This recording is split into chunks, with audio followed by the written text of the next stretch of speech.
Channel. This is कोमल। सो कैसे हैं आप सब? आई होप आप सब एकदम बढ़िया होंगे। सो हम कर रहे हैं क्लास 11th अकाउंटेंसी का चैप्टर जर्नल एंट्रीज। ठीक है, आज इस वीडियो में हम एक और इम्पॉर्टेंट कॉन्सेप्ट को डिस्कस करेंगे जो कि है ट्रेड डिस्काउंट और कैश डिस्काउंट की जर्नल एंट्रीज से रिलेटेड। ठीक है, सो आज की इस क्लास में हम देखेंगे कि ट्रेड डिस्काउंट और कैश डिस्काउंट से रिलेटेड जो जर्नल एंट्री होती है, जो क्वेश्चंस होते हैं, उनको कैसे हमें सॉल्व करना है और कैसे उनकी जर्नल एंट्री हमको पास करनी है। ठीक है, सो वीडियो को स्टार्ट करने से पहले, जर्नल एंट्रीज को समझने से पहले हम पहले देख लेते हैं कि डिस्काउंट क्या होता है और डिस्काउंट के जो टाइप्स हैं उसको एक बार देख लेते हैं। ठीक है, सो मैंने यहाँ पर इसकी थ्योरी लिख के रखी है। सो समझते हैं इसको।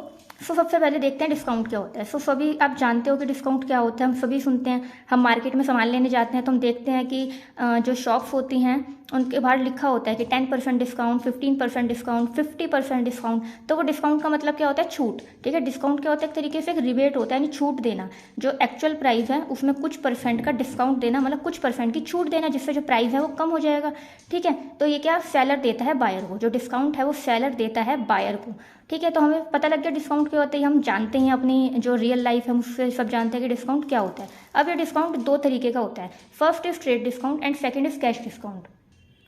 सो ट्रेड डिस्काउंट का मतलब क्या होता है, पहले हम इसको एक एग्जाम्पल की मदद से समझ लेते हैं, फिर इसकी डेफिनेशन को पढ़ेंगे। सो ट्रेड डिस्काउंट क्या होता है? फॉर एग्जाम्पल एक पर्सन है राम, वो गुड्स परचेज करने गया है सोहनलाल के पास। ठीक है, तो अब जो राम है ना वो ज़्यादा गुड्स परचेज करना चाह रहा है, यानी वो बल्क में गुड्स परचेज कर रहा है। कम क्वांटिटी में गुड्स परचेज नहीं कर रहा, वो ज़्यादा क्वांटिटी में, यानी बल्क में गुड्स परचेज कर रहा है। तो जब कोई बायर ज़्यादा क्वांटिटी में गुड्स परचेज करता है ना, तो सेलर भी चाहता है कि वो ज़्यादा क्वांटिटी में गुड्स परचेज करे। तो बायर कह सकता है ना कि मैं आपके शॉप से या आपके मतलब दुकान से मैं इतने गुड्स बल्क में खरीद रहा हूँ, इतनी क्वांटिटी में गुड्स खरीद रहा हूँ, तो क्या आप मुझको डिस्काउंट दोगे? आपने देखा ही होगा रियल लाइफ में भी, जब अगर कोई ज़्यादा क्वांटिटी में सामान खरीदता है तो जो बायर है वो कह देता है कि क्या आप मुझे कुछ डिस्काउंट लगाओगे, कुछ प्राइस कम करोगे, क्योंकि मैं ज़्यादा गुड्स खरीद रहा हूँ एक टाइम पे। सो क्या होता है, जो सेलर होता है ना वो अपने गुड्स, वो चाहता है कि जो बायर है वो ज़्यादा गुड्स खरीद ले। तो सेलर क्या करता है, बायर को एनकरेज करने के लिए कि वो ज़्यादा से ज़्यादा क्वांटिटी में गुड्स खरीद ले, वो एक डिस्काउंट दे देता है सेलिंग के टाइम पे, अपने गुड्स को सेल करते टाइम। ठीक है, सो दैट बायर जो है ज़्यादा गुड्स परचेज करे, बल्क में क्वांटिटी परचेज करे। तो उस टाइम वो जो गुड्स देता है उस टाइम वो जो डिस्काउंट प्रोवाइड करता है वो होता है हमारा ट्रेड डिस्काउंट। ठीक है, ट्रेड डिस्काउंट का मतलब अब यहाँ पे हम एक बार पढ़ लेते हैं। The purpose of this discount is to persuade buyer to buy more goods.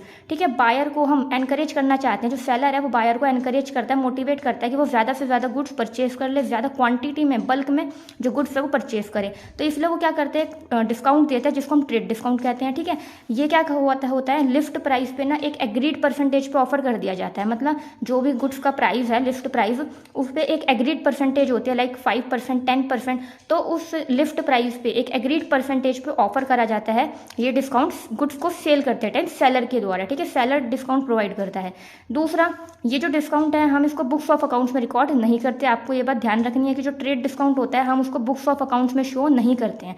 ठीक है, सो आई होप आपको ट्रेड डिस्काउंट का मतलब क्लियर हो गया होगा। ट्रेड डिस्काउंट जो है सेलर बायर को देता है गुड्स को सेल करते टाइम, सो दैट बायर जो है ज़्यादा से ज़्यादा क्वांटिटी में गुड्स परचेज कर ले, बल्क में गुड्स परचेज करे। इसलिए दिया जाता है, एक एग्रीड परसेंटेज पे दिया जाता है लिस्ट प्राइस पर, इसको बुक्स में शो नहीं करते। आपको ये बात ध्यान रखनी है।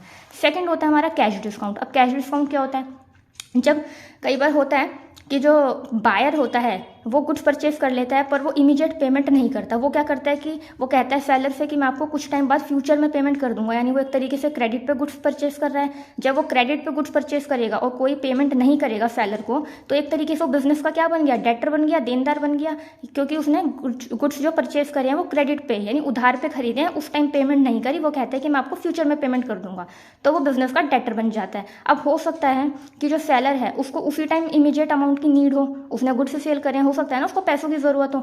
तो एक तो ये चीज़, दूसरा ये भी होता है कई बार कि जो सेलर है उसको ये डर रहता है कि आगे फ्यूचर में चल के जो उसका अमाउंट है ना वो बैड डेट्स ना हो जाए, यानी ऐसा ना हो कि उसने अभी गुड्स माल जो है अपने उधार में बेच दिया और बाद में जो डेटर है वो पैसे ना दे, किसी वजह से वो इंसॉल्वेंट हो जाए या कुछ भी रीज़न हो सकता है। तो उसे डर लगता है कि जो उसका पैसा है वो डूब ना जाए, यानी बैड डेट्स ना हो जाए। तो एक ये भी रीज़न होता है। दूसरा ये भी रीज़न होता है कि हो सकता है उसको पैसों की ज़रूरत हो। तो जो भी रीज़न है, जो सेलर है वो चाहता है कि जो बायर है ना वो उसी टाइम पेमेंट कर दे।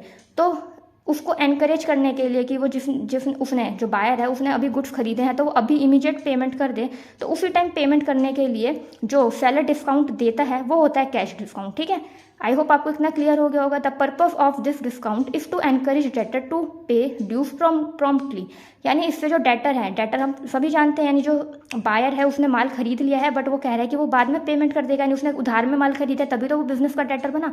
तो डेटर्स को एनकरेज करने के लिए कि वो उसी टाइम इमीडिएट पेमेंट कर दें सेलर को, ये डिस्काउंट दिया जाता है सेलर के द्वारा, जिसको हम कहते हैं कैश डिस्काउंट। और सबसे इंपॉर्टेंट बात यह है कि इस डिस्काउंट को हम बुक्स ऑफ अकाउंट्स में शो करते हैं, ठीक है। सो आई होप आपको क्लियर हो गया होगा डिस्काउंट क्या होता है और डिस्काउंट के दो types, trade discount and cash discount का मतलब क्लियर हो गया होगा। इन दोनों में डिफरेंस क्या है ये समझ में आ गया होगा। ये जो है एनकरेज करने के लिए कि ज़्यादा क्वांटिटी में माल खरीदा जाए, ज़्यादा क्वांटिटी में गुड्स परचेस करे जाएं, इस चीज़ के लिए दिया जाता है। जबकि ये डिस्काउंट इसलिए दिया जाता है कि इमीडिएट पेमेंट कर दी जाए, ठीक है। इसको बुक्स में शो नहीं करते हैं, इसको बुक्स में शो किया जाता है। आई होप आपको ये क्लियर हो गया होगा। अब चलते हैं एक क्वेश्चन की तरफ जिससे हम देखेंगे कि कैसे इनकी जर्नल एंट्रीज हमको सॉल्व करनी।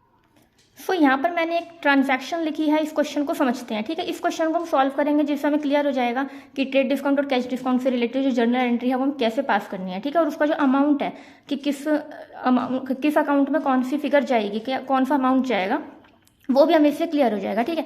सो सबसे पहले इसे रीड कर लेते हैं। यहाँ पे लिखा है purchase goods from Surya of list price ₹10,000, ठीक है। तो यहाँ पे हमें पता लग रहा है कि हमने जो है गुड्स परचेज करे हैं सूर्या से, ठीक है। गुड्स परचेज करे हैं, लिस्ट प्राइस 10,000 के, मतलब जो एक्चुअल प्राइस है, लिस्ट प्राइस मतलब डिस्काउंट देने से पहले का जो प्राइस है, जो एक्चुअल प्राइस है, जैसे हम MRP टाइप कहते हैं ना, उस तरीके से, यानी इस पर अभी डिस्काउंट नहीं दिया गया है, ठीक है। बिना डिस्काउंट के जो प्राइस है वो अभी 10,000 है, ठीक है, जिस पर 10% का ट्रेड डिस्काउंट है एंड 5% का कैश डिस्काउंट है, ठीक है। हमने गुड्स परचेज करे हैं, जो परचेज करते हैं तो डिस्काउंट रिसीव होता है ना, ठीक है। अगर हम गुड्स सेल कर रहे होंगे तो हम डिस्काउंट अलाउ करेंगे, ये बात आप सबको क्लियर होनी चाहिए। एंड हम जब गुड्स परचेज करेंगे, जब हम खरीद रहे हैं माल, तो हमें डिस्काउंट मिलेगा, डिस्काउंट रिसीव है, ठीक है। सो इतना क्लियर हो गया। सो सबसे पहले हम इसकी यहाँ पे छोटी सी कैलकुलेशन करेंगे, उसके बाद इसकी एंट्री पास करेंगे, ठीक है। सो सबसे पहले हम यहाँ पे लिखते हैं हमारा सॉल्यूशन।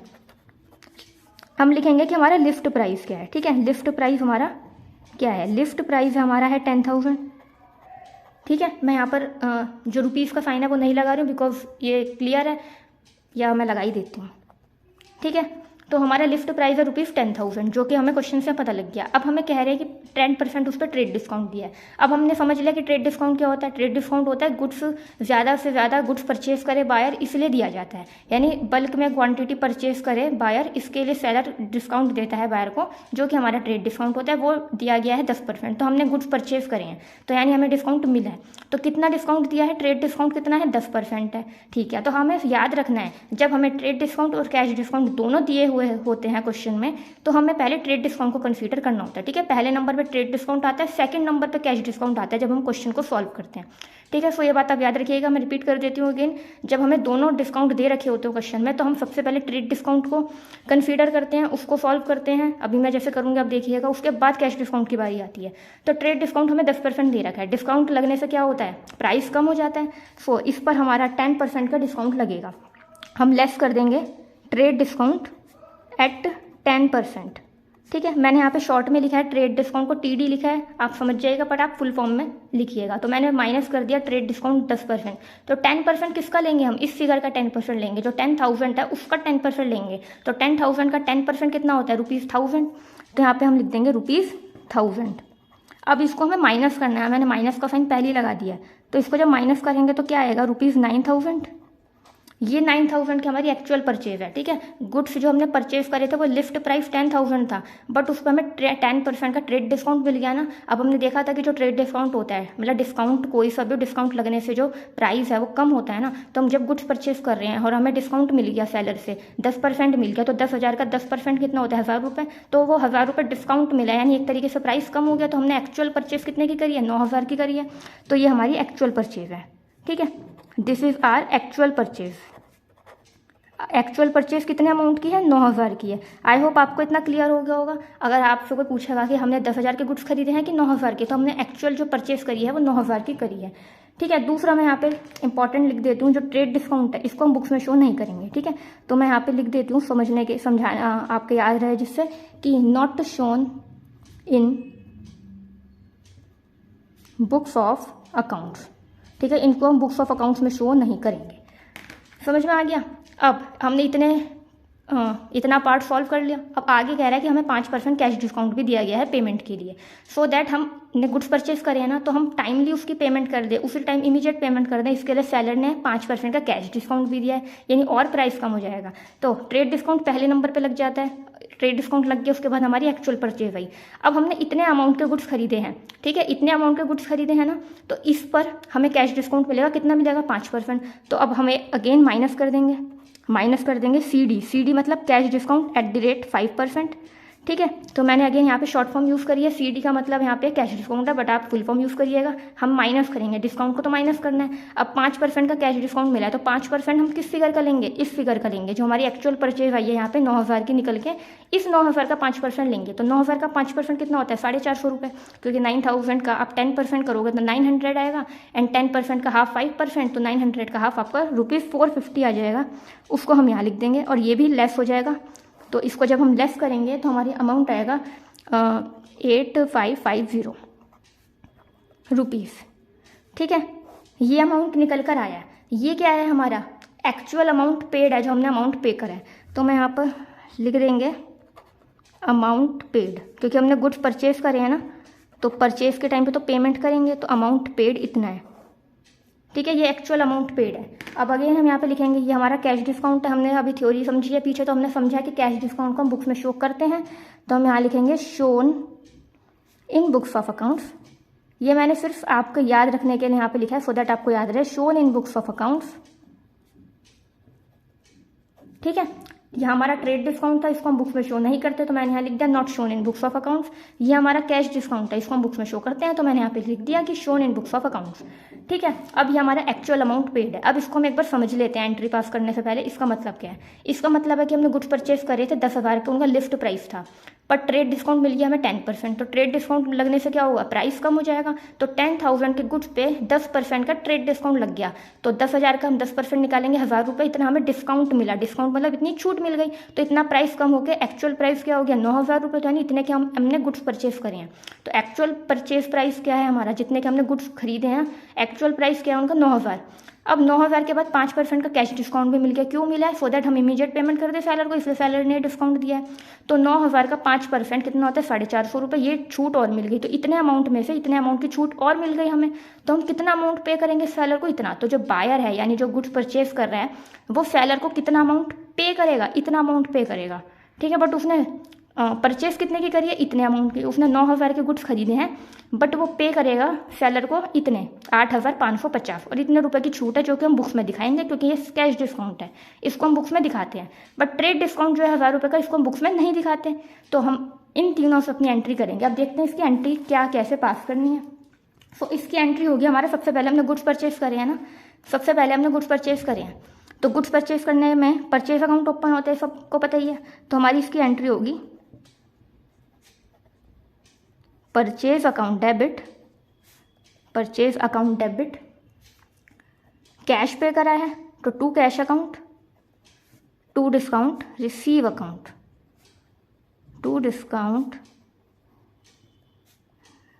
Received account. अब इसको सबसे पहले समझ लेते हैं कि ये एंट्री हमने क्यों पास करी है, ठीक है। सबसे पहले यहाँ पर क्वेश्चन में मेंशन है कि गुड परचेज करेगा, यहाँ गुड्स यानी परचेज की एंट्री है। तो परचेज अकाउंट हमारा हमेशा क्या होता है, डेबिट होता है। क्यों डेबिट होता है, बिकॉज परचेज एक तरीके से एक्सपेंस होता है। तो नॉमिनल अकाउंट हम मानते हैं, नॉमिनल अकाउंट का हमारा रूल होता है debit all expenses and losses, credit all incomes and gains. तो परचेज हमारा खर्चा होता है, एक्सपेंस होता है, तो हम उसको डेबिट करते हैं, ठीक है।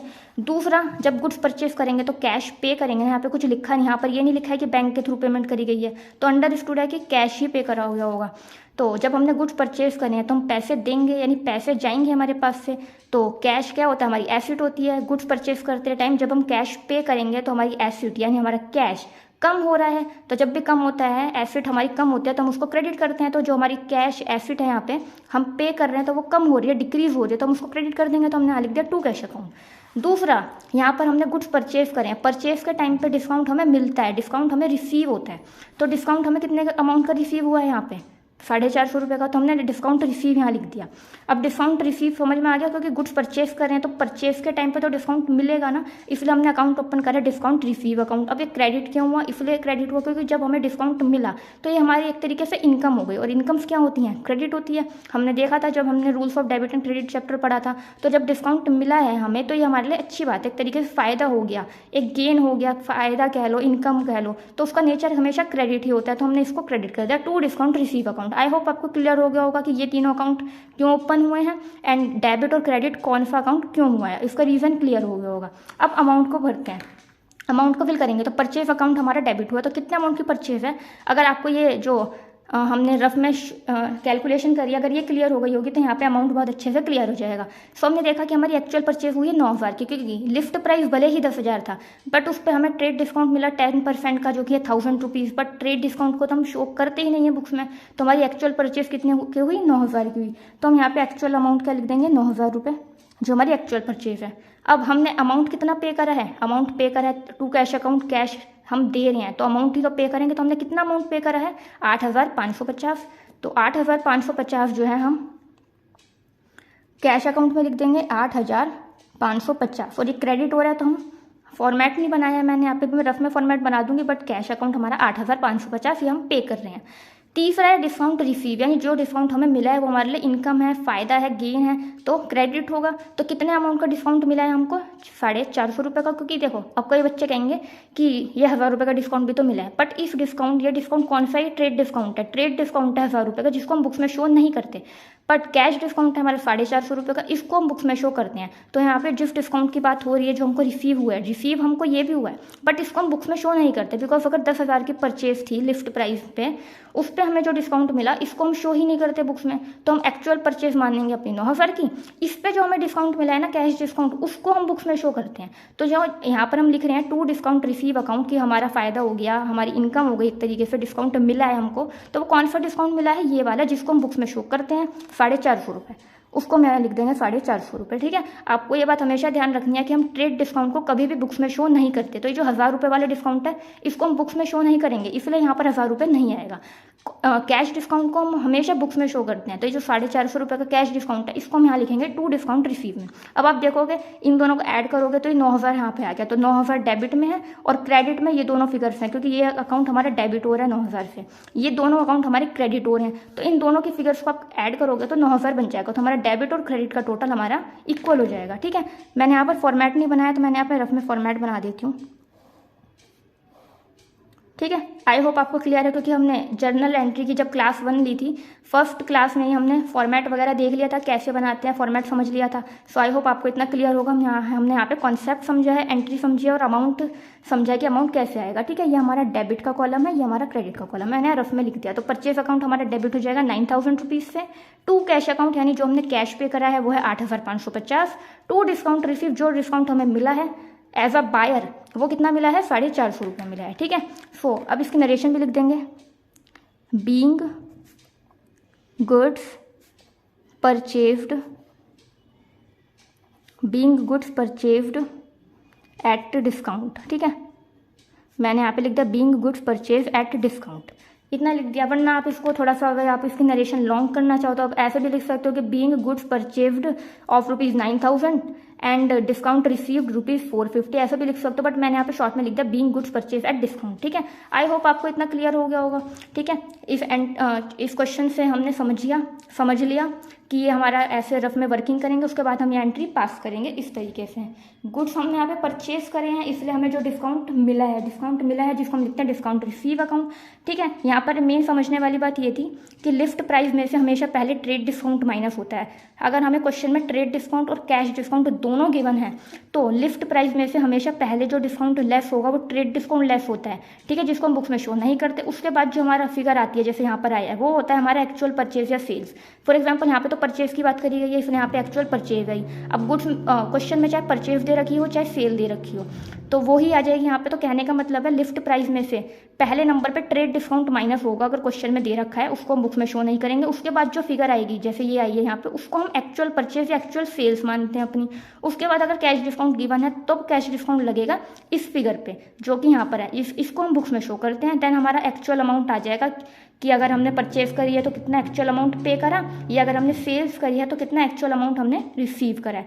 आई होप आपको क्लियर हो गया होगा कि अगर क्वेश्चन में ट्रेड डिस्काउंट और कैश डिस्काउंट दोनों गिवन है तो पहले ट्रेड डिस्काउंट माइनस करते हैं, उसके बाद कैश डिस्काउंट माइनस करते हैं, इस तरीके से। जो यहाँ पर फिगर है लिस्ट प्राइस, उस लिस्ट प्राइस पे ट्रेड डिस्काउंट लगता है, जैसे 10% यहाँ पे लग गया। उसके बाद ये फिगर आई तो कैश डिस्काउंट हमें 5% गिवन है, तो 5% हमें 9,000 पे लगाएंगे, इस फिगर पे लगाएंगे। ठीक है, आई होप आपको इतना क्लियर हो गया होगा। वीडियो समझ आइए तो वीडियो को प्लीज़ लाइक कीजिएगा, शेयर कीजिएगा, कॉमेंट्स में लिखिएगा कि आपको ये वीडियो कैसी लगी। इससे रिलेटेड कोई डाउट हो तो उसको भी कमेंट सेक्शन में ज़रूर लिखना। एंड वीडियो समझ आई तो वीडियो को प्लीज़ लाइक करना एंड चैनल को सब्सक्राइब करना मत भूलना। Thank you guys.